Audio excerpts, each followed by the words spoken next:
अकबर के द्वारा मनसबदारी प्रथा का आरंभ किया गया था, जिसकी प्रेरणा अकबर ने चंगेज खां से ली थी।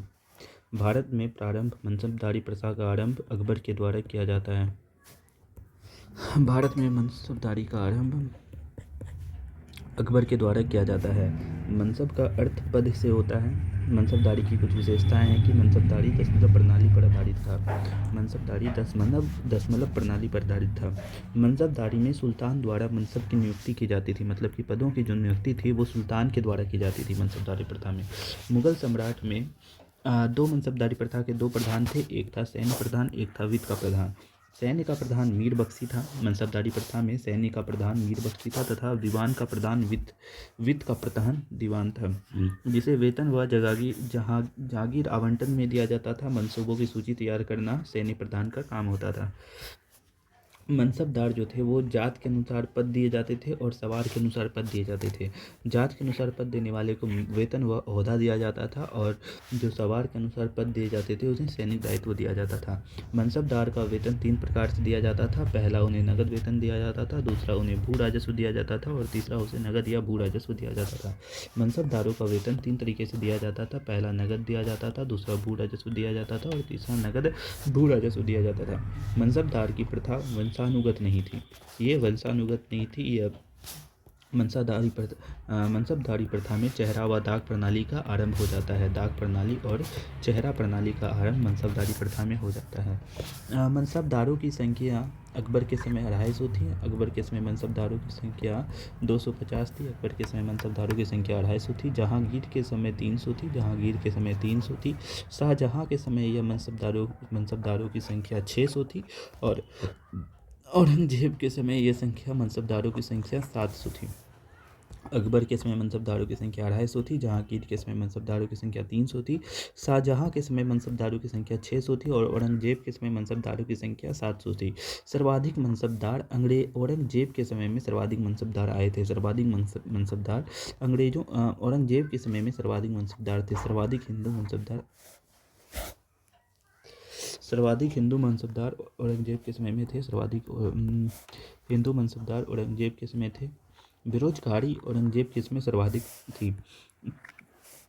मनसबदारों का प्रवर्तन। जहांगीर ने 2 अस्पा और सिंह अस्पा नामक 2 मनसबदारी प्रथा चलाई थी। जहांगीर ने 2 अस्पा और सिंह अस्पा नामक मनसबदारी प्रथा चलाई थी। जात में वृद्धि के लिए बिना वेतन वृद्धि किए जाते थे। शाहजहां ने वेतन के माहवारी प्रणाली को समझा और सुविधाओं में कमी की। अकबर के नवरत्न। अकबर के दरबार में नौ लोग रहते थे जिन्हें नवरत्न कहा जाता है। अकबर के नवरत्न में बीरबल, अब्दुल फजल, तानसेन, अब्दुल खाने खाना, मान सिंह, राजा तोडरमल, जयजी हकीम, मुल्ला दो प्याजा थे। जिनमें से मोस्ट फेमस व्यक्ति बीरबल, अबुल फजल, तानसेन, राजा तोडरमल और हकीम हुमायूं थे। मुल्ला दो प्याजा भी थे। बीरबल के बारे में अकबर के 9 रत्नों में से पहला बीरबल था। बीरबल का जन्म 1528 ईस्वी में कालपी के एक ब्राह्मण परिवार में हुआ था। बीरबल का जन्म 1528 ईस्वी में कालपी के एक ब्राह्मण परिवार में हुआ था। बीरबल के बचपन का नाम महेश दास था। बीरबल के बचपन का नाम महेश दास था। यूसुफियों के विद्रोह को दबाने के लिए बीरबल की हत्या हो गई थी।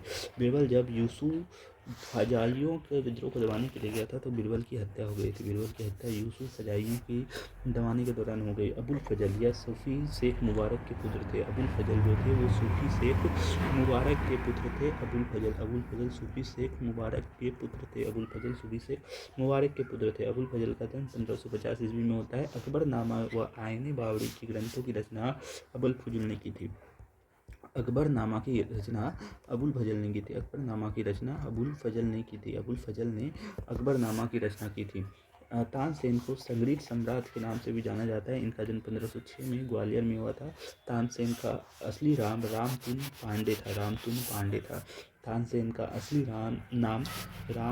पांडे था। तानसेन की प्रमुख कृतियाँ थी मिट्टी, मियाँ की तोड़ी, मियाँ का मल्हार, मियाँ का सारंग, दरबारी कन्हारा इत्यादि। तानसेन को संगीत सम्राट भी कहा जाता है। संगीत के सम्राट के नाम से तानसेन को जाना जाता है। अकबर ने इन्हें कंठा भरवानी विलास की उपाधि से सम्मानित किया था। तानसेन को सम्मानित किया था। अब्दुल रहीम खाने खाना। अब्दुल रहीम खान खाना जो था वो बैरम खां का पुत्र था। उन्होंने तुर्की में लिखे बाबरनामा का फारसी में अनुवाद किया था।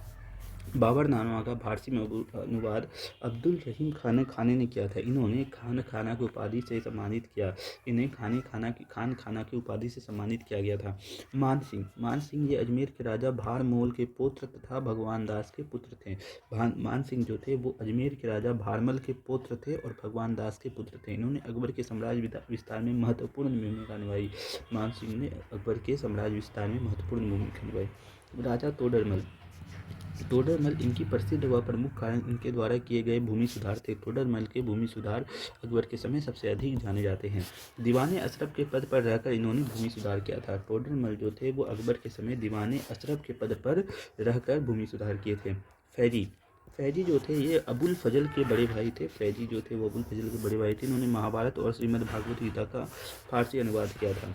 महाभारत और श्रीमद् भागवत गीता का फारसी अनुवाद फैजी ने किया था। हकीम हुमाम यह अकबर के विश्वास पात्र मित्र थे। हकीम हुमाम ये अकबर के विश्वास पात्र मित्र थे। मुल्ला दो प्याजा अपनी बुद्धिमानी तथा वाक पटुता के कारण यह नवरत्नों में शामिल किए गए थे। मुल्ला दो प्याजा अपनी बुद्धिमानी और वाक पटुता के कारण नवरत्नों में सम्मिलित किए गए थे। अकबर कालीन साहित्य मतलब कि अकबर के समय में कौन कौन से साहित्य लिखे गए, क्या क्या काम हुआ। मुगल काल का राजकीय भाषा फारसी था। हिंदी साहित्य का स्वर्ण काल अकबर के काल को हिंदी साहित्य का स्वर्ण काल कहा जाता है। हिंदी साहित्य का स्वर्ण काल अकबर के काल को कहा जाता है। राजकवि जो थे फैजी थे। अकबर के राजकवि जो थे वो फैजी थे। अबुल फजल ने अकबरनामा की रचना की थी। अबुल फजल ने जो कि 9 रत्नों में से एक थे, उन्होंने अकबरनामा की रचना अबुल फजल ने की थी। अनुवाद विभाग की स्थापना अकबर के द्वारा की जाती है। पंचतंत्र का फारसी भाषा में अनुवाद अबुल फजल ने अनवरे सादात नामक से तथा मौलाना हुसैन फैजू ने यार ए दानिश के नाम से किया था। पंचतंत्र का फारसी भाषा में अनुवाद अबुल फजल ने अनवरे सादात नाम से तथा मौलाना हुसैन फैजू ने यार ए दानिश के नाम से किया था। हाजी इब्राहिम सरदी ने अथर्ववेद लिखा था। हाजी इब्राहिम सरदी ने अथर्ववेद को अनुवाद किया था। अथर्ववेद का अनुवाद हाजी इब्राहिम सरदी ने अथर्ववेद का अनुवाद किया था। मुल्ला शाह मोहम्मद ने राजतरंगिणी का अनुवाद किया था। मुल्ला शाह मोहम्मद ने राजतरंगिणी का अनुवाद मुल्ला शाह मोहम्मद ने किया था। अब्दुर्रहीम खान खाना ने तुजुक ए बाबरी का अनुवाद किया था। अब्दुर्रहीम खाना ने तुजुक ए बाबरी का अनुवाद किया था। फैजी ने लीलावती का फारसी में अनुवाद किया था। फैजी ने लीलावती का फारसी में अनुवाद किया था। फैजी ने नल दमयंती सूरदास द्वारा रचित कथा का फारसी में अनुवाद करके उसका नाम सहरी रखा। फैजी ने नल दमयंती का सूरदास द्वारा जो रचित था, जो सूरदास द्वारा रचित था कथा का फारसी में अनुवाद करके उसका नाम सहेली रखा था। भागवत पुराण अनुवाद फारसी में तोडरमल के द्वारा किया गया था। भागवत पुराण का फारसी में अनुवाद तोडरमल के द्वारा किया गया था। अब्दुल कादिर बदायूं ने सिंहासन बत्तीसी का अनुवाद फारसी में किया था। सिंहासन बत्तीसी का अनुवाद फारसी में किया था।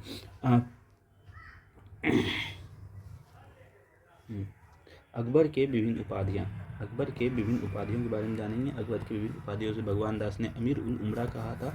अकबर को भगवान दास ने अमीर उल उमरा कहा था। अकबर के 9 रत्नों की विभिन्न उपाधियाँ। भगवान दास को अमीर उल उमरा के नाम से जाना जाता है। बीरबल को कवि प्रिय के नाम से जाना जाता है। नरहरि को महापात्र के नाम से जाना जाता है। अब्सुद्दमद को श्री कलम के नाम से जाना जाता है। मोहम्मद हुसैन को जरी कलम के नाम से जानता है और तानसेन को कंठाभरण वाणी विलास के नाम से जाना जाता है। अबुल फजल ने अमेरिका की खोज का जिक्र किया था। अबुल फजल ने अपनी किताब में अमेरिका की खोज का जिक्र किया था। तानसेन को कंठाभरण वाणी विलास कहा जाता है। अकबर से जुड़े हुए कुछ अन्य तथ्यों के बारे में जानेंगे। अकबर के दरबार में प्रसिद्ध चित्रकार अब्दुल समद था। अब्दुल समद जो था वो अकबर के दरबार में प्रमुख चित्रकार था। प्रमुख चित्रकार कौन था अकबर के दरबार में? अब्दुल समद। दसवंत व बसावन अकबर के दरबार के चित्रकार थे। अकबर के शासनकाल में प्रमुख गायक तानसेन, बाज बहादुर, स्वामी हरिदास, बाबा रामदास एवं बेजू बाबर थे। अकबर के शासनकाल में प्रमुख गायक तानसेन, बाज बहादुर, स्वामी हरिदास, बाबा रामदास और बेजू बावरा थे। अकबर के समकालीन प्रसिद्ध सूफी संत शेख सलीम चिश्ती थे। अकबर के समकालीन जो थे वो कौन थे? शेख सलीम चिश्ती। शेख सलीम चिश्ती थे अकबर के समकालीन प्रमुख सूफी संत शेख सलीम चिश्ती थे। स्थापत्य कला के क्षेत्र में अकबर की महत्वपूर्ण कृतियाँ रही है। दिल्ली में हुमायूं का मकबरा अकबर के द्वारा बनाया गया। दिल्ली में हुमायूं का मकबरा अकबर के द्वारा बनाया गया। आगरा का लाल किला जो था वो अकबर के द्वारा बनाया गया था। आगरा का लाल किला,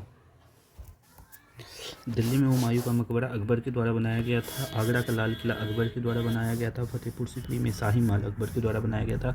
दीवाने खास पंचमहल बुलंद दरवाज़ा अकबर के द्वारा बनाया गया था। जोधाबाई का महल अकबर के द्वारा बनाया गया था और इबादत खाना भी अकबर के द्वारा बनाया गया था। इलाहाबाद का किला और लाहौर का किला अकबर के द्वारा बनाया गया था। अकबर के महत्वपूर्ण कृत्य के बारे में जानेंगे। दिल्ली में हुमायूं का मकबरा अकबर ने बनाया था। आगरा का किला, फतेहपुर सीकरी में शीश महल, शाही महल, दीवाने खास पंचमहल बुलंद दरवाज़ा अकबर के द्वारा बनाया गया था। जोधाबाई का महल और इबादत खाना, इलाहाबाद का किला और लाहौर का किला अकबर के द्वारा बनाया गया था। 1602 में सलीम ने निर्देश पर दिल्ली दक्षिण से आगरा की ओर आ रहे अबुल फजल के रास्ते में वीर सिंह बुंदेला नामक सरदार ने हत्या कर दी थी। अबुल फजल की हत्या वीर सिंह बुंदेला नामक सरदार ने कर दी थी सलीम के आदेश पे। चार बाग बनाने की परंपरा अकबर के समय से शुरू हुई थी। चार बाग बनाने की परंपरा अकबर के समय से शुरू हुई थी। अकबर नगारा नामक वाद्य यंत्र बजाता था। नक्कारा या नगारा नामक वाद्य यंत्र बजाता था। जो अकबर था वो नगारा नामक वाद्य यंत्र बजाता था। अकबर की मृत्यु 1605 में हुई। इसे आगरा के निकट सिकंदरा में दफनाया गया। आगरा के निकट सिकंदरा में अकबर को दफनाया गया था। आगरा के निकट सिकंदरा में अकबर को दफनाया गया था। आगरा के निकट सिकंदरा में अकबर को दफनाया गया था। नसरुद्दीन मोहम्मद जहांगीर। इसके अकबर के बाद जहांगीर आता है। जहांगीर 1605 से लेकर 1627 तक का शासन करता है। जहांगीर का जन्म 1569 में होता है। जहांगीर के पिता का नाम अकबर था, माता का नाम जोधाबाई था और उन्हें फतेहपुर सीकरी में उनका जन्म होता है। बचपन का नाम सलीम था। जहांगीर के बचपन का नाम सलीम था। सूफी संत शेख सलीम चिश्ती के नाम पे सलीम का नाम रखा गया था। राज्याभिषेक 1605 में होता है। सलीम का राज्याभिषेक 1605 24 अक्टूबर को होता है। सलीम की मृत्यु 1627 में हो जाती है। उन्होंने आगरा मकबरा, उसका मकबरा जो है वो आगरा में है। सलीम का मकबरा आगरा में है। जहांगीर का मकबरा जिससे शाहजहाँ लाहौर लेते गया था। आगरा से फिर उसे लाहौर लेते गया था उनके मकबरा को। सलीम जैसे कि जहांगीर या सलीम। जहांगीर के प्रमुख विवाह के बारे में जानें कि जहांगीर ने कहाँ कहाँ का किया था। जहांगीर का विवाह आमेर के राजा भगवान दास की पुत्री मानबाई शाह बेगम से हुई के पुत्र खुसरो से हुई थी। मारवाड़ के राजा उदय सिंह की पुत्री जगत गोसाई, जिसके पुत्र जगत गोसाई से जहांगीर की शादी हुई थी और उनसे खुर्रम नामक पुत्र के प्राप्ति होती है। जहांगीर की शादी नूर जहाँ से भी हुई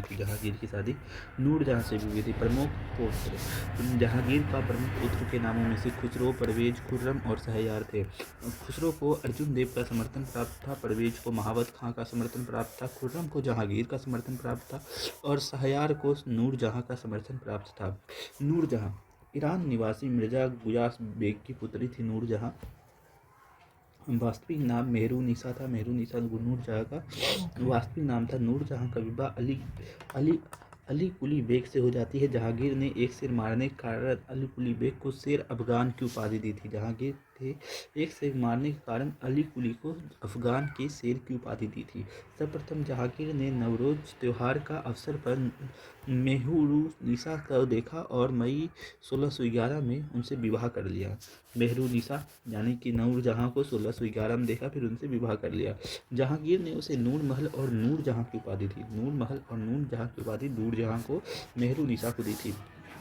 नूरजहाँ के सम्मान में जहांगीर ने चांदी के सिक्के चलाए थे। नूरजहाँ के सम्मान में जहांगीर ने चांदी के सिक्के चलाए थे। जहांगीर ने चांदी के सिक्के चलवाए थे। जहांगीर ने गियास बेग की शाही दीवान बनाया और इत्माद उद दौला को उपाधि दी। जहांगीर ने गियास बेग का शाही दीवाना बनाया और इत्माद उद दौला की उपाधि नूरजहाँ को दी। जहांगीर के शासनकाल में ईरानियों को उच्च पद प्राप्त हुआ। ईरानियों को, क्योंकि नूरजहाँ ईरान की थी, इसलिए ईरानियों को उच्च पद जहांगीर ने दिया था। नूरजहाँ की माँ अस्मत बेगम ने गुलाब का इत्र निकालने की विधि खोजी थी। नूरजहाँ की माँ अस्मत बेगम ने गुलाब के इत्र निकालने की विधि खोजी थी। जहांगीर चित्रकला का स्वर्णकाल, देखो अकबर को हिंदी साहित्य का स्वर्णकाल कहा जाता है। जहांगीर को चित्रकला का स्वर्णकाल कहा जाता है। जहांगीर से पहले मात्र ग्रंथ के विषयों पर चित्रकारी होती थी। जो ग्रंथ होते थे सिर्फ उसी के विषय में चित्रकारी होती थी। आगरा में चित्रकारी का आरंभ जो है वो आगा खां के द्वारा किया जाता है, यानी कि जहांगीर के द्वारा ही आगरा में चित्रशाला का आरंभ किया जाता, निर्माण करवाया जाता है। हजनामा के विषय पर चित्रकला जहांगीर के द्वारा स्टार्ट किया जाता है। प्रमुख चित्रकार जहांगीर के समय आगा राजा अब्दुल हसन, मोहम्मद नासिर, उस्ताद मंसूर, जिसे नादिर अल उस अबुल हसन, नादिरुद्दौला, नादिरुज्जमा, विदन दास, मनोहर गोवर्धन आदि थे प्रमुख चित्रकार। जो कि जहांगीर के समय प्रमुख चित्रकार आगा राजा अब्दुल हसन, मोहम्मद नासिर, उस्ताद मंसूर, अबुल हसन, विश्वात, मनोहर गोवर्धन इत्यादि थे। जहांगीर के साहित्यों की बात करें तो जहांगीर द्वारा शुरू की गई तुजुक ए जहांगीरी नामक आत्मकथा ने पूरे करने में श्रेय मोतबिंद खां को है। जहांगीर द्वारा शुरू की गई तुजुक ए जहांगीरी नामक आत्मकथा, तुजुक ए जहांगीरी, जो कि जहांगीर की आत्मकथाएं को पूरा करने का श्रेय मोतबिंद खां को है। यह फारसी भाषा में लिखते थे। जहांगीर जो थे उनकी भाषा फारसी थी। संस्कृत के कवि जगन्नाथ को पंडित राज की उपाधि जहांगीर के द्वारा दी गई थी। संस्कृत के कवि जगन्नाथ को पंडित राज की उपाधि जहांगीर के द्वारा दी गई थी। जहांगीर के द्वारा बनाया गया कुछ वास्तुकला, कुछ कला है। एतमादौला का मकबरा जो कि जहांगीर के द्वारा बनाया गया। नूरजहाँ द्वारा पिता मिर्जा गयाब बेग हेतु बनाया गया था। नूरजहाँ द्वारा पिता मिर्जा ब्यास हेतु बनाया गया था। प्रथम मुगल कालीन इमारत जो पूर्ण रूप से सफ़ेद संगमरमर से बना है, निर्मित है, वो है एतमादौला का मकबरा। प्रथम मुगल कालीन इमारत जो कि पूर्ण रूप से सफ़ेद संगमरमर से बना है, वो है एतमादौला का मकबरा। पीतरा दुमक नामक जराऊ काम किया था। पीतरा दुमक नामक इसमें जो जराऊ काम हुए हैं वो पीतरा दाऊ नामक जराऊ काम हुए हैं। जहांगीर का मकबरा शाहदरा लाहौर नदी के किनारे है, जो कि नूरजहाँ के द्वारा बनाया गया था। जहांगीर का मकबरा अशोक का प्रयाग स्तंभ समुद्रगुप्त और जहांगीर द्वारा बनाया गया था। नोट गोविंद महल, दतिया एमपी राजा वीर सिंह देव। जहांगीर के समय कौन कौन से यूरोपीय यात्री आए थे? जहांगीर के समय यूरोपीय यात्री आने वाले पहले थे हॉकिंस, जो कि प्रथम अंग्रेज जो थे, जो कि जहांगीर के समय में आए थे। हॉकिंस जो थे वो प्रथम अंग्रेज थे, जो कि जहांगीर के समय आए थे। राजा जेम्स प्रथम का दूत था। जहांगीर ने इंग्लिश खां की उपाधि दी थी। हॉकिंस को इंग्लिश खां की उपाधि जहांगीर के द्वारा दी जाती है। मुगल दरबार में आने वाला प्रथम अंग्रेज जो था वो हॉकिंस था। मुगल दरबार में आने वाला प्रथम अंग्रेज हॉकिंस था। टोमलो जो थे वो अंग्रेज उसके बाद आए। उसके बाद फ्रांसिस्को पेरलस जो कि डच थे। किताब रेमान स्ट्रीटी लिखा था। विलियम फिंच इसके बाद आए। एडवर्ड टेरी इसके बाद आया। ये सब जहांगीर के समय में आए थे। जहांगीर के विषय में कुछ अन्य था तो जहांगीर को न्याय का जंजीर के लिए याद किया जाता है। यह जंजीर सोने की बनी थी, जो आगरा के किले को शाहबुर्ग एवं यमुना नदी के तट पर पत्थर के खंभे में लगवाई गई थी। जहांगीर को न्याय की जंजीर के लिए भी याद किया जाता है। यह जंजीर सोने की बनी थी, जो कि आगरा के किले से शाहबुर्ग के बुर्ज एवं यमुना तट पर स्थित पत्थर के खंभे में लगवाई गई थी। जहांगीर के सबसे बड़े बेटे का नाम पुत्र खुसरो ने 1606 ईस्वी में अपने पिता के विरुद्ध विद्रोह कर दिया। खुसरो ने जहांगीर के विपरीत विद्रोह कर दिया। खुसरो और जहांगीर की सेना के बीच युद्ध जालंधर के निकट भेरावल नामक मैदान में हुआ था। जहांगीर और खुसरो का युद्ध, जहांगीर और उसके बेटे खुसरो का जो युद्ध था वो भेरावल नामक जगह में हुआ था। भेरावल नामक मैदान में हुआ था। खुसरो को सहायता देने के लिए जहांगीर ने सिख के 5वें गुरु अर्जुन देव को फांसी दे दी थी। खुसरो की सहायता देने के लिए जहांगीर ने सिख देव के 5वें गुरु अर्जुन देव को फांसी दे दी थी। अहमदनगर के वजीर मलिक अंबर के विरुद्ध सफलता से खुश होकर जहांगीर ने खुर्रम को शाहजहां की उपाधि प्रदान की। अहमदनगर के वजीर अंबर के विरुद्ध सफलता से खुश होकर जहांगीर ने खुर्रम को शाहजहां की उपाधि दी थी। खुर्रम को जहांगीर ने शाहजहां की उपाधि दी थी। शहाबुद्दीन मोहम्मद शाहजहां जहांगीर ने दी थी, जहांगीर के बाद शाहजहां आता है। इनका परिचय देख लेते हैं। इनका जन्म जो हुआ था वो 1592 में हुआ था। इनके पिता का नाम जहांगीर था, माता का नाम राजा उदय सिंह की पुत्री जगत गोसाई का पुत्र था। स्थान जो था ये लाहौर में इनका जन्म हुआ था। नाम इनका खुर्रम था। शहाबुद्दीन शाहजहां का नाम जो था वो खुर्रम था। इसी खुर्रम का बात हो रहा है कि जहांगीर ने खुर्रम को शाहजहां की उपाधि दी थी। खुर्रम को शाहजहां की उपाधि दी थी। खुसरो के साथ युद्ध हुआ था और खुर्रम को शाहजहां की उपाधि दी थी। ये इसकी पत्नी का नाम अर्जुमंद बानो बेगम था, जिसके लिए मुमताज़ महल बनाता है। बानो बेगम था जो मुमताज़ महल इसी के लिए बनाया जाता है। मालिक ए जामिनी के नाम से इन्हें जाना जाता है। 1631 में इनकी मृत्यु हो जाती है। ताजमहल का निर्माण शाहजहां के द्वारा अपनी पत्नी बानो बेगम के याद में बनाया जाता है। राजाभिषेक शाहजहां का राजाभिषेक 1628 में आगरा में होता है। इसकी राजधानी सबसे पहले 1628 में आगरा थी, फिर 1638 में दिल्ली कर दी। शाहजहां ने पहले अपनी राजधानी आगरा थी, फिर 1638 में राजधानी दिल्ली कर दी। यमुना के किनारे शाहजहांबाद की स्थापना शाहजहां के द्वारा की गई। पुरानी दिल्ली की स्थापना जो कि शाहजहांबाद या पुरानी दिल्ली की स्थापना शाहजहां के द्वारा की गई थी। मृत्यु 22 जनवरी 1666 में हो गया।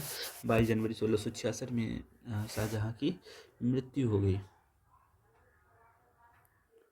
1631 में इसकी पत्नी की मृत्यु हो गई थी और उन्होंने मलिक ए जामिनी के नाम से बानो बेगम को जाना जाता है और ताजमहल इसी के याद में बना था। 1666 में शाहजहां की मृत्यु हो जाती है। शाहजहां को वास्तुकला का स्वर्णकाल कहा जाता है। वास्तुकला का स्वर्णकाल एक बार रिवाइज कर लेते हैं। अकबर को हिंदी साहित्य का स्वर्णकाल कहा जाता है। उसके बाद जहांगीर को चित्रकला का स्वर्णकाल कहा जाता है और शाहजहां को वास्तुकला का स्वर्णकाल कहा जाता है। दिल्ली का लाल किला शाहजहां के द्वारा बनाए गए कुछ वास्तुकला। दिल्ली का लाल किला शाहजहां के द्वारा बनाया गया था। ताजमहल शाहजहां के द्वारा बनाया गया था। मयूर सिंहासन भी शाहजहां के द्वारा बनाया गया था। मोती मस्जिद आगरा ये शाहजहां के द्वारा बनाया गया था। शीश महल लाहौर ये भी शाहजहां के द्वारा बनाया गया था। दीवाने आम व दीवाने खास शाहजहां के द्वारा बनाया गया था। शाहजहां के द्वारा क्या क्या बनाया गया? दिल्ली का लाल किला, ताजमहल, मयूर सिंहासन, मोती मस्जिद आगरा, शीश महल लाहौर और दीवाने आम व दीवाने खास शाहजहां के द्वारा बनाए गए थे। ताजमहल जो कि आगरा में, इसके बारे में जानेंगे। बेगम मुमताज़ के महल की याद में ताजमहल बनाया था। बेगम मुमताज़ के महल की याद में ताजमहल बनाया था। इसके स्थापत्यकार अहमद लाहौरी थे। रूपरेखा जो था उस्ताद ईसा ने तैयार की थी। भारतीय ईरानी और मध्य एशिया कला का मिश्रण है। भारतीय ईरानी और मध्य एशिया के मिश्रण है ये ताजमहल। हुमायूं के अकबर को ताजमहल का पूर्ववर्ती माना जाता है। हुमायूं के मकबरा को ताजमहल का पूर्ववर्ती माना जाता है। मतलब जो हुमायूं का मकबरा था उसी को रूपरेखा पर यह ताजमहल बना था। मयूर सिंहासन, ये जो मयूर सिंहासन है इसका मुख्य कलाकार बेबादल खान था। मयूर सिंहासन को शाहजहां के द्वारा बनाया गया था। पिता चूड़ा जराव काम किया गया था। यूनानी देवता ऑर्फियस का चित्रण मयूर सिंहासन में किया गया था। लाल किला जो कि दिल्ली में है। लाल किला का निर्माण भी शाहजहां के द्वारा बनवाया गया था। लाल किला में 2 दरवाजे हैं, एक पश्चिमी एक दक्षिण। पश्चिमी को लाहौरी दरवाज़ा कहा जाता है और दक्षिणी को दिल्ली दरवाज़ा कहा जाता है। पश्चिमी को लाहौरी दरवाज़ा कहा जाता है और दक्षिण को दिल्ली दरवाज़ा कहा जाता है। लाल किला में दीवाने आम दीवाने खास का निर्माण भी शाहजहां के द्वारा किया गया था। मयूर सिंहासन भी लाल किला में रखा गया था। तख्त ए ताऊस के नाम से मयूर सिंहासन को जाना जाता है। पीतरा दूल्हा शैली में प्रयोग किया गया था। मयूर सिंहासन में पीतरा दूल्हा शैली का प्रयोग किया गया था। कोहिनूर हीरा मयूर सिंहासन में ही कोहिनूर हीरा भी था। कोहिनूर हीरा मयूर सिंहासन में था। मुख्य बादल का मयूर सिंहासन को बनाने वाला यूनानी देवता ऑर्फियस का चित्रण मयूर सिंहासन तख्त ए ताऊस में किया गया था। औरंगजेब ने मोती मस्जिद का निर्माण करवाया था। औरंगजेब ने एक मोती मस्जिद का निर्माण दिल्ली में करवाया था। आगरा की जामा मस्जिद का निर्माण पुत्र जहां आरा के द्वारा करवाया गया था। आगरा में जामा मस्जिद का निर्माण पुत्र जहां आरा के द्वारा करवाया गया था। शाहजहां के समय साहित्य राजकवि जो थे उसमें कलीम थे, जो कि फारसी भाषा के राजकवि थे। अन्य जो थे वंशीधर मिश्र और हरिनारायण मिश्र संस्कृत, सुंदरम व चित्रामी हिंदी के थे। दिल्ली में कॉलेज का निर्माण शाहजहाँ के द्वारा करवाया गया। कमिंद्राचार्य सरस्वती व उपाधि व तीर्थ यात्रा की समाप्ति कर दी गई। संस्कृत आचार्य जगन्नाथ उसके समय एक साहित्यकार थे। सबसे प्रमुख योगदान पुत्र दारा सिकों का दिया जाता है। दारा सिकों का योगदान सबसे ज़्यादा दिया जाता है शाहजहाँ के साहित्य में। दारा सिकों का सामान्य परिचय के बारे में जानेंगे। शाहजहाँ का सबसे योग्य पुत्र था दारा सिकों। दारा सिकों जो था वो शाहजहाँ का सबसे योग्य पुत्र था। अरबी व संस्कृत का विद्वान था दारा सिकों। दारा सिकों जो था वो अरबी और संस्कृत का विद्वान था। कादरी उपनाम से कविता लिखता था। दारा सिकों जो है वो कादरी के उपनाम से कविताएं लिखता था। गुरु मुल्ला साहिब बदख्शी कादरी सिलसिला के द्वारा वो लिखता था। दारा सिकों को कुछ उपाधि था।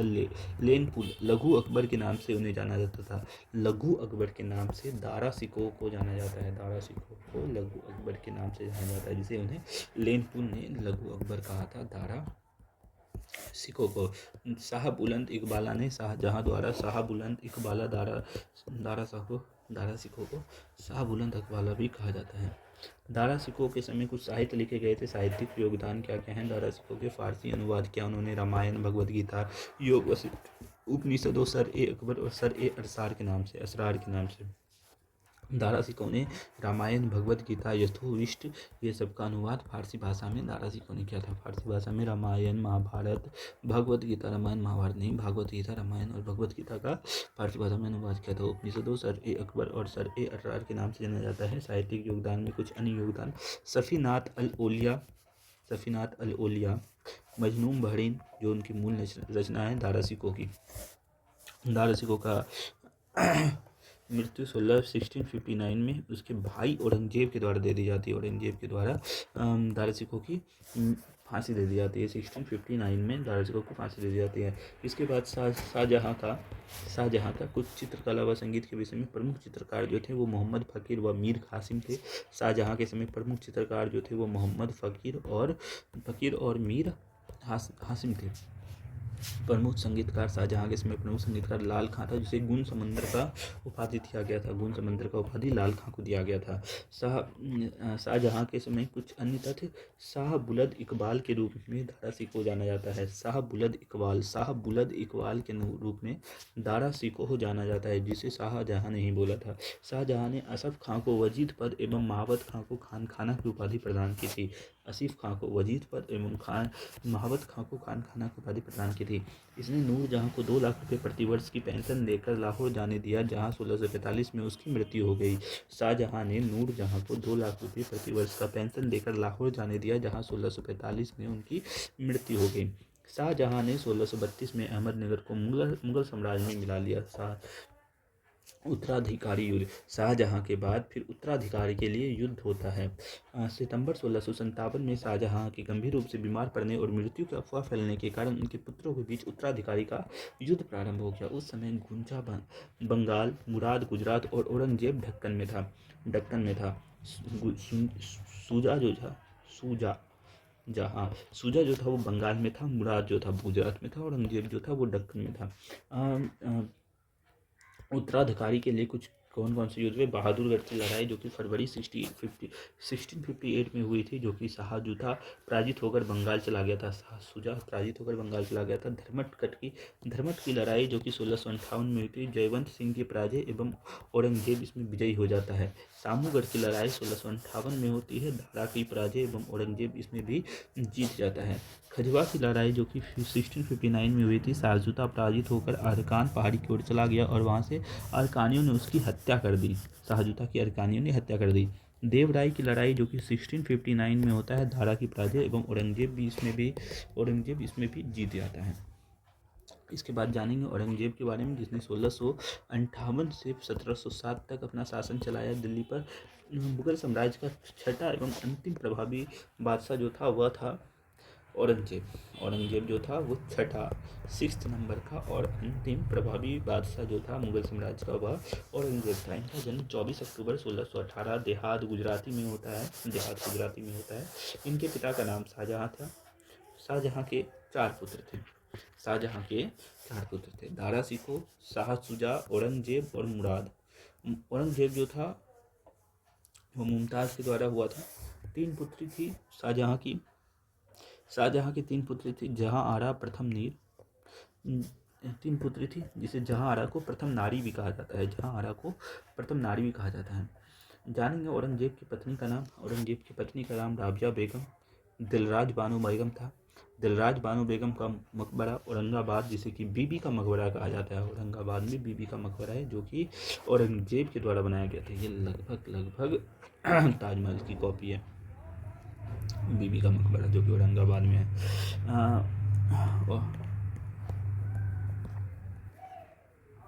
औरंगजेब के शिक्षक का नाम मीर कासिम हकीम था। सुन्नी धर्म वो मानता था। उत्तराधिकार युद्ध के बाद राज्याभिषेक और औरंगजेब का उत्तराधिकार युद्ध के बाद 2 बार राज्याभिषेक होता है। एक बार जुलाई 1658 में जब मरा था शाहजहां, तो उसी में उन्होंने राज्याभिषेक करा लिया था। उनके बाद सभी चीज़ों को जीतने के बाद दिल्ली देवराई के युद्ध के बाद 1659 में औरंगजेब ने अपना राज्याभिषेक करवाया था। उत्तराधिकारी युद्ध में ये तो देख लेते हैं। उत्तराधिकारी युद्ध में बहादुरगढ़ की लड़ाई हुई थी 1658 में, जहां शाह सुजा पराजित होकर बंगाल चला गया था। धर्मतगढ़ की लड़ाई जो कि 1658 में हुई थी, जयवंत सिंह की पराजय होती है और औरंगजेब इसमें भी क्या होता है, जीत जाता है। रामूगढ़ की लड़ाई मई 1658 में होता है। दारा की पराजय एवं औरंगजेब की क्या होती है, इसमें विजयी हो जाती है। खजवा की लड़ाई 1659 में हुई थी। शाहजूता पराजित होकर अरकाम पहाड़ी की ओर चला जाता है, जहां अरकानियों के द्वारा उसकी हत्या कर दी जाती है। देवरान की लड़ाई 1659 में हुई थी। दारा जिसमें हार जाता है और उसके बाद औरंगजेब इसमें विजयी हो जाता है, जीत जाता है।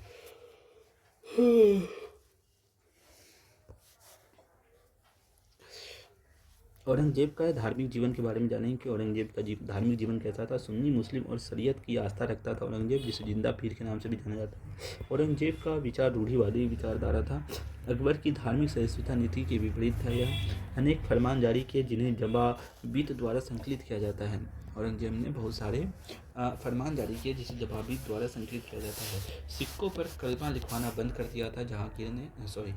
औरंगजेब ने सिक्कों पर कलमा लिखवाना बंद कर दिया था। निरोध गायन, झरोखा दर्शन और जन्मदिन पर तोड़ने की प्रथा भी औरंगजेब के द्वारा बंद कर दी गई। हालांकि स्वर्ण वीणा वादन करता रहा। औरंगजेब जो था स्वयं वीणा वादन करता था। भारतीय शास्त्रीय संगीत की सर्वाधिक फारसी पुस्तक इसी काल में लिखी गई थी। भारतीय संगीत की सर्वाधिक फारसी पुस्तक औरंगजेब के समय लिखी गई थी। 1679 जजिया कर को पुनः आरंभ कर दिया, जो कि 1711 में समाप्त हो जाता है। औरंगजेब के द्वारा 1679 में जजिया कर को शुरू कर दिया, जो कि 1711 में समाप्त हो जाता है। औरंगजेब ने सर्वाधिक हिंदू अधिकारी नियुक्त किए थे। सोमनाथ गुजरात, विश्वनाथ बनारस और जहांगीर के काल में वीर सिंह देव द्वारा निर्मित केशव राय मंदिर, जो कि मथुरा में है, औरंगजेब के द्वारा इन्हें तोड़ा गया था। औरंगजेब भारत को दारुल हर्ब यानी कि काफिरों का देश से दारुल इस्लाम बनाना चाहता था। जो औरंगजेब था वो भारत को दारुल हर्ब यानी कि काफिरों के देश से दारुल इस्लाम यानी कि इस्लामों का देश बनाना चाहता था। औरंगजेब के विषय में कुछ अन्य तथ्य। औरंगजेब की मृत्यु 20 फरवरी 1707 ईस्वी को हुई। इसे खुलदाबाद, जो अब रोजा कहलाता है, में दफनाया गया। खुलदाबाद में औरंगजेब को दफनाया गया था। औरंगजेब के समय सूबों की संख्या 20 थी। फ्रांसीसी यात्री फ्रांकोइस बर्नियर औरंगजेब के चिकित्सक थे। फ्रांसीसी यात्री फ्रांकोइस बर्नियर जो थे वो औरंगजेब के चिकित्सक थे। औरंगजेब के पुत्र अकबर ने दुर्गदास के बहकावे में आकर अपने पिता के खिलाफ विद्रोह कर दिया था। औरंगजेब का पुत्र का नाम अकबर द्वितीय था, जिसने कि दुर्गादास के बहकावे में आकर अपने पिता के खिलाफ विद्रोह कर दिया था। इस्लाम नहीं स्वीकार करने के कारण सिक्के के 9वें गुरु तेग बहादुर की हत्या औरंगजेब ने 1675 में दिल्ली में करवा दी थी। इस्लाम धर्म को स्वीकार नहीं करने के कारण सिखों के 9वें गुरु तेग बहादुर की हत्या औरंगजेब ने करवा दी थी। जय सिंह एवं शिवाजी के बीच पुरंदर की संधि 22 जून 1665 को संपन्न होता है। मई 1666 को आगरा के किले के दीवान-ए-आम में औरंगजेब के समक्ष शिवाजी उपस्थित हुए, जहां शिवाजी को कैद करके जयपुर भवन में रखा गया। मई 1666 को आगरा के किले के दीवान-ए-आम में औरंगजेब के समक्ष शिवाजी उपस्थित होता है, जहां शिवाजी को कैद करके जयपुर भवन में रखा गया। 1685 में बीजापुर एवं 1687 में गोलकुंडा को औरंगजेब ने मुगल साम्राज्य में मिला लिया। मर्दाना और अफगाना नामक ब्राह्मणों का संबंध गोलकुंडा के शासक अबुल हसन से था। इसके बाद औरंगजेब के बाद फिर जो भी मुगल काल के लोग आए उन्हें उत्तरवर्ती मुगल शासक कहा जाता है। औरंगजेब के बाद बहादुर शाह आया, फिर जहांदार शाह आया, फर्रुख सियर आया, मोहम्मद शाह आया, अहमद शाह आया, आलमगीर सेकेंड आया, शाह आलम आया, अकबर सेकेंड आया, बहादुर शाह जफर आया। बहादुर शाह प्रथम, जिसने 1607 से 1612 तक शासन किया, सर्वाधिक वृद्धावस्था में बादशाह बना था बहादुर शाह प्रथम। साहू को कैद से रिहा कर दिया था। बहादुर शाह प्रथम ने किया था। गुरु गोविंद सिंह ने उत्तराधिकारी के युद्ध में साथ दिया था। उत्तराधिकारी के युद्ध में बहादुर शाह प्रथम का साथ गुरु गोविंद सिंह ने दिया था। सिडनी ओवन अंतिम मुगल शासक जिसके बारे में कुछ अच्छी बातें कही जा सकती है। सिडनी ओवन ने बहादुर शाह प्रथम के बारे में कहा था कि ये अंतिम ऐसा मुगल शासक है जिसके बारे में कुछ अच्छी बातें कही जा सकती है। जहांदार शाह, जिसे लंपट मूर्ख के नाम से जाना जाता है, जहांदार शाह जिसे कि लंपट मूर्ख के नाम से जाना जाता है। बहादुर शाह प्रथम को शाही बेखबर के नाम से जाना जाता है और जहांदार शाह को लंपट मूर्ख के नाम से जाना जाता है। लाल कुंवारी नामक वेश्या पर आसक्त था, मतलब कि कृषक शोषणकारी इदारा व्यवस्था का प्रारंभ करता है। सैयद बंधु हुसैन अली व अब्दुल्ला खां किंग मेकर था उसमें। फर्रुख सियर जिसे कि घृणित कायर कहा जाता है, फर्रुख सियर को घृणित कायर कहा जाता है, सैयद बंधुओं की सहायता से बादशाह बना था। अब्दुल खां शाह हुसैन का इनको चलाने वाले थे। जयसिंह की सवाई की उपाधि ली थी। जयसिंह को सवाई की उपाधि दी थी। 1716 में बंदा बहादुर को दिल्ली में फांसी देती है। 1719 में सैयद बंधु द्वारा हत्या कर दी गई फर्रुख सियर की। इसके बाद आता है मोहम्मद शाह, जिसे कि रंगीला बादशाह कहा जाता है। मोहम्मद शाह को 1719 में निजाम उज मुल्क में सैयद बंधु को मारा। अवध शहादत खां, हैदराबाद, चिकन साले, निजाम उज भूतरानी व बंगाल स्वतंत्र करवाया। 1739 में ईरान के सम्राट नादिर शाह का दिल्ली पर आक्रमण हो गया। नादिर शाह तख्त उत-मसूर व कोहिनूर ले गया। जो नादिर शाह था, मोहम्मद शाह से नादिर शाह जो था वो तख्त ओ ताउस जो कि मयूर था और कोहिनूर लेते गया था ईरान वापस। ईरान लेते गया था मोहम्मद शाह से नादिर शाह ने लेते गया था। कुछ अन्य बात, आलमगीर द्वितीय के समय प्लासी का युद्ध हुआ था। आलमगीर द्वितीय के समय प्लासी का युद्ध हुआ था। शाह आलम द्वितीय के कार्यकाल में पानीपत का युद्ध 1761 तथा बक्सर का युद्ध 1764 हुआ था। शाह आलम द्वितीय पानीपत का युद्ध शाह आलम द्वितीय के समय और बक्सर का युद्ध हुआ था। पानीपत का युद्ध तृतीय युद्ध 1761 में हुआ था और बक्सर का युद्ध 1764 में हुआ था। पानीपत प्लासी का युद्ध 1757 में हुआ। पानीपत का तीसरा युद्ध मराठा और अमृत शाह अब्दाली के मध्य हुआ था, जिसने भारत पे आक्रमण किए थे। शाह आलम द्वितीय ने अंग्रेजों के साथ इलाहाबाद की संधि 1765 में इलाहाबाद की संधि पर हस्ताक्षर किया और अंग्रेजों के प्रथम पेंशनकार बादशाह बने। शाह आलम द्वितीय जो थे वो प्रथम पेंशनकार बादशाह बने थे। उन्होंने 1765 में इलाहाबाद की संधि पर हस्ताक्षर कर दिए थे। शाह आलम द्वितीय के शासनकाल में अंग्रेजों ने दिल्ली पर अधिकार कर लिया। अकबर द्वितीय ने राजा राम मोहन राय को राजा की उपाधि दी थी तथा अपने केस लड़ने के लिए इंग्लैंड भेजा, जहां 1833 में राजा राम मोहन रॉय की ब्रिस्टल में मृत्यु हो गई थी। 1835 में मुगल सिक्के चलना बंद हो गए थे। 1835 से जो मुगल सिक्के थे वो चलना बंद हो गए थे। बहादुर शाह जफर या बहादुर शाह द्वितीय अंतिम मुगल सम्राट था, जिसे अंग्रेजों के कैद करके रैगून भेज दिया था। बहादुर शाह जफर और बहादुर शाह द्वितीय अंतिम मुगल सम्राट था, जिसे अंग्रेजों ने कैद करके रैगून भेज दिया था। मशहूर शायक मिर्जा गालिब बहादुर शाह के समकालीन थे। मिर्जा गालिब जो थे वो बहादुर शाह के समकालीन थे। बहादुर शाह जफर ने लाल किले में हीरा महल बनवाया। हयात बख्श बाग का भी लाल किले में स्थित है। बहादुर शाह जफर ने लाल किले में हीरा महल जो लाल किले में वो बहादुर शाह जफर के द्वारा बनाया गया था। इसके बाद चैप्टर 11 का नाम है मुगल शासन व्यवस्था। यहाँ पे कुछ राजाओं के मेन नाम जान लेते हैं। बहादुर शाह प्रथम को शाह बेखबर कहा जाता था। जहांदार शाह को लंपट मूर्ख कहा जाता है। फर्रुख सियर को घृणित कायर कहा जाता है। मोहम्मद शाह को रंगीला बादशाह। इसे इस तरीके से याद किया जा सकता है कि बहादुर शाह जफर जो बहादुर होता है वो हर चीज़ से बेखबर होता था, इसलिए इसे शाह बेखबर कहा जाता था। जहांदार मतलब कि जो उधार लेता है उसे लंपट मूर्ख कहा जाता है। उसके बाद फर्रुख सियर जो होता है वह कायर होता है, इसलिए फर्रुख सियर को घृणित कायर कहा जाता था। मोहम्मद शाह जहाँ तहाँ मुँह मारता था, इसलिए इसे रंगीला बादशाह कहा जाता था। इसके बाद जानेंगे कि मुगल शासन व्यवस्था। शाहजहाँ के शासनकाल में सरकार एवं परगना के मध्य चकला नाम की एक इकाई का स्थापना की गई थी। शाहजहाँ के शासनकाल में परगना के मध्य और सरकार के मध्य एक चकला नामक व्यवस्था की स्थापना की गई थी। मंत्रिपरिषद को विजारत कहा जाता था। सम्राट के बाद शासन के कार्यों को संचालित करने वाला सबसे महत्वपूर्ण अधिकारी वकील था, जिसके कर्तव्यों को अकबर ने दीवान, मीर बख्शी, शूद्र उर्फ मीर सदन में विभाजित कर दिया था। औरंगजेब के समय में असबद खान ने सर्वाधिक 31 वर्षों तक दीवान के पद पर कार्य किया था। सबसे ऊपर केंद्र होता था, फिर नीचे सूबा होता था, उसके नीचे सरकार होता था, उसके नीचे महाल या परगना होता था, उसके नीचे दस्तूर होता था और सबसे नीचे ग्राम होता था, जिसे कि मावदा या दीह कहा जाता था। मीर बख्शी द्वारा सरखत नाम के पत्र पर हस्ताक्षर के बाद से ही सेना को हर महीने वेतन मिल पाता था। मीर बख्शी द्वारा सरखत नामक पत्र पर हस्ताक्षर के बाद ही सर सैनिकों को हर महीना वेतन मिल पाता था। मुगल काल में रुपयों की सर्वाधिक ढलाई औरंगजेब के समय हुई थी। मुगल काल में सर्वाधिक रुपयों की ढलाई कब हुई थी? औरंगजेब के समय हुई थी। आना सिक्के का प्रचलन शाहजहाँ ने करवाया था। आना सिक्के का प्रचलन शाहजहाँ ने कराया था। सबसे बड़ा सिक्का संजब सोने का था। स्वर्ण का सबसे प्राचीनतम सिक्का इलाही था। सिक्का सबसे बड़ा सिक्का संसब था, जो कि स्वर्ण का था। स्वर्ण का सबसे प्रचलित इकाई सिक्का था। मुगल कालीन अर्थव्यवस्था का आधार चांदी का रुपया था। मुगल कालीन अर्थव्यवस्था का आधार चांदी का रुपया था।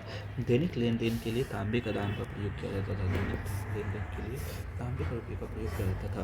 मुगल सेना 4 विभागों में विभक्त। एक था पैदल सेना, घुड़सवार सेना, तोपखाना और हाथी सेना। भूमि कर के विभाजन के आधार पर मुगल साम्राज्य की समस्त भूमि 3 वर्गों में विभाजित थी। एक थी खालसा भूमि, जागीर भूमि और स्वयंगर या मध्य ए मास। जो खालसा भूमि थी वो प्रत्यक्ष रूप से बादशाह के नियंत्रण में रहती थी, उसे खालसा भूमि कहा जाता था। जो जागीर भूमि थी वो तनख्वाह के बदले दी जाने वाली भूमि थी, उसे जागीर भूमि दी कही जाती थी। संयूरगल या मदद ए मास अनुदान में दी गई लगानहीन भूमि, इसे मिल्क भी कहा जाता था। अकबर के द्वारा करोड़ी नामक अधिकारी की नियुक्ति 1573 में की गई थी। इसने अपने क्षेत्र में 1 करोड़ दाम वसूल करना होता था। औरंगजेब ने अपने शासनकाल में नस्क प्रणाली को अपनाया और भू राजस्व की राशि को उपज को आधा कर लिया। मुगल काल में कृषक 3 वर्गों में विभाजित थे। एक था खुद कास्ट, पाही कास्ट और मुजाहिरीन। जो खुद कास्ट था, ये किसान उसी गांव में भूमि पर खेती करते थे जहां के वो निवासी थे। पाही की कास्ट क्या था? ये दूसरे गांव में जाकर कृषि का कार्य करते थे। और मुजाहिरीन क्या था? खुद कास्ट कृषकों की भूमि किराए पर लेकर उनमें कृषि करते थे। मुगल काल में कुछ प्रमुख अधिकारियों के नाम जान लेते हैं, उतना इम्पोर्टेंट नहीं है ये, बस 2-3 देख लेते हैं। सूबेदार जो होता था प्रांतों में शांति स्थापित करता था। जो कोतवाल होता था वो नगर प्रधान होता था। जो बख्शी होता था वो प्रांतीय सेना प्रधान होता था। इसके बाद देखेंगे मराठों का उदय। मराठों का उदय, ये लास्ट चैप्टर है। शिवाजी ज़माने परिचय। मराठा साम्राज्य का संस्थापक जो था वो शिवाजी था। मराठा साम्राज्य का संस्थापक शिवाजी था। इनका जन्म 6 अप्रैल 1627 को शिवनेर में हुआ था। इनके पिता शिवाजी के पिता का नाम शाहजी भोसले था, माता का नाम जीजाबाई था और पत्नी का नाम साईबाई निवालकर था। शिवाजी के गुरु का नाम दादा कोंडदेव था और सबसे ज़्यादा प्रभावित लोग गुरु रामदास से भी थे। शिवाजी का राज्याभिषेक रायगढ़ 1674 में गंगा भट्ट द्वारा किया जाता है। गंगा भट्ट द्वारा शिवाजी का राज्याभिषेक किया जाता है। प्रमुख अभियान शिवाजी के द्वारा चलाया गया प्रमुख अभियान सबसे पहले तोरण अभियान था। सबसे प्रथम जी 1644 में चलाया गया था। 1656 में रायगढ़ को राजधानी, शिवाजी ने रायगढ़ को राजधानी 1656 में बनाया था। 1665 में अफजल खां की हत्या बीजापुर में शिवाजी के द्वारा कर दी जाती है। शाइस्ता खां को हराया था शिवाजी ने शाइस्ता खां को हराया था। 1664 में सूरत बंदरगाह लूटा, दोबारा 1670 में फिर से लूटा। सूरत बंदरगाह को शिवाजी ने 1664 में लूटा था। 1665 में पुरंदर की लड़ाई शिवाजी के द्वारा लड़ी गई। आमेर राजा जय सिंह और शिव जी के कुछ अन्य तथ्य। औरंगजेब ने शिवाजी को जयपुर भवन में कैद किया था। औरंगजेब ने शिवाजी को जयपुर के भवन में कैद कर लिया था। शिवाजी को जयपुर के भवन में औरंगजेब ने कैद कर लिया था। इनकी मृत्यु 1680 में हो जाती है। शिवाजी का प्रशासन के बारे में जानेंगे। शिवाजी जो थे वो अष्टप्रधान प्रशासन को चलाते थे। अष्टप्रधान प्रशासन का संबंध शिवाजी से है। शिवाजी का मंत्रिमंडल हुआ करता था। राजा की मर्जी होती थी, अनुवांशिक नहीं था। यह अष्टप्रधान जो था वो अनुवांशिक नहीं थे। शिवाजी की सेना के 3 महत्वपूर्ण भागों में विभक्त था। सेना जो थी, एक था पागा सेना, दूसरा था सिलहदार और तीसरा था पैदल। पागा सेना जो होता था वो घुड़सवार सैनिक होते थे, जो सिलहदार होता था वो अस्थायी घुड़सवार सैनिक होते थे, और जो पैदल होते थे वो पैदल सैनिक को कहा जाता था। शिवाजी की कर व्यवस्था मलिक अंबर की कर व्यवस्था पर आधारित थी। मलिक अंबर की कर व्यवस्था पर शिवाजी की कर व्यवस्था आधारित थी। रस्सी द्वारा माप के स्थान पर लाठी एवं मानक घड़ी का प्रयोग किया था। शिवाजी ने रस्सी द्वारा माप के स्थान पर काठी एवं मानक घड़ी का प्रयोग किया था। शिवाजी के समय कुल उपज का 33% भाग राजस्व के रूप में वसूला जाता था, जो कि बढ़कर 40% कर देता है शिवाजी बाद में, जो कि बढ़ाकर 40% कर देता है। चौथ एवं सरदेश मुखी कर शिवाजी पर के द्वारा लगाए गए थे। चौथ और सरदेश मुखी कर जो कि शिवाजी के द्वारा चौथ एवं सरदेश मुखी कर जो थे जो कि शिवाजी के द्वारा लगाए गए थे। चौथ क्या था, किसी एक क्षेत्र को बर्बाद ना करने के बदले दी जाने वाली रकम को चौथ कहा जाता था। मतलब कि उसकी सैनिक अगर कहीं से गुजरती थी तो अगर वो कहते थे कि अगर हम लोग यहाँ से जाते तो उनके घर उजड़ जाते, इसलिए वो बोलते थे कि हम लोग यहाँ से घूम के चले जाएंगे, इसके बदले उन्हें कुछ कर देना पड़ता था। इन्हें चौथ कहते थे। चौथ सरदेशमुखी क्या था, इसके हक के दावा करके शिवाजी स्वयं को सर्वश्रेष्ठ देशमुख प्रस्तुत करते थे। अष्टप्रधान क्या था, अष्टप्रधान जो था उसमें प्रधानमंत्री, पेशवा, सरीस, सेनापति, अमात्य, चित्री, सुमंत ये सब थे जो कि शिवाजी के शासन व्यवस्था को चलाते थे। शिवाजी के उत्तराधिकारी कौन कौन से हुए? एक थे संभाजी, राजा राम, शिवानी द्वितीय और साहिब। संभाजी के सलाहकार जो थे कवि कलश थे, जो कि उज्जैन के थे। संभाजी के सलाहकार राजा राम के छत्रपति की सेवा उपाधि राजा राम को दी जाती है। छत्रपति की सेवा उपाधि राजा राम को दी जाती है। इन्होंने राजधानी सतारा को बनाया था। शिवानी द्वितीय जो थे वो ताराबाई का संरक्षण के लिए जाने जाते हैं। साहू जो थे वो 1707 में साहू व ताराबाई के मध्य खेरा का युद्ध होता है। खेरा का युद्ध 1707 में साहू व ताराबाई के मध्य होता है। साहू की जीत होती है व पेशवा पद का आरंभ हो जाता है। इसके बाद यहीं पर मेडिवल हिस्ट्री खत्म हो जाता है। इसके बाद मॉडर्न हिस्ट्री में आगे हम लोग जानेंगे।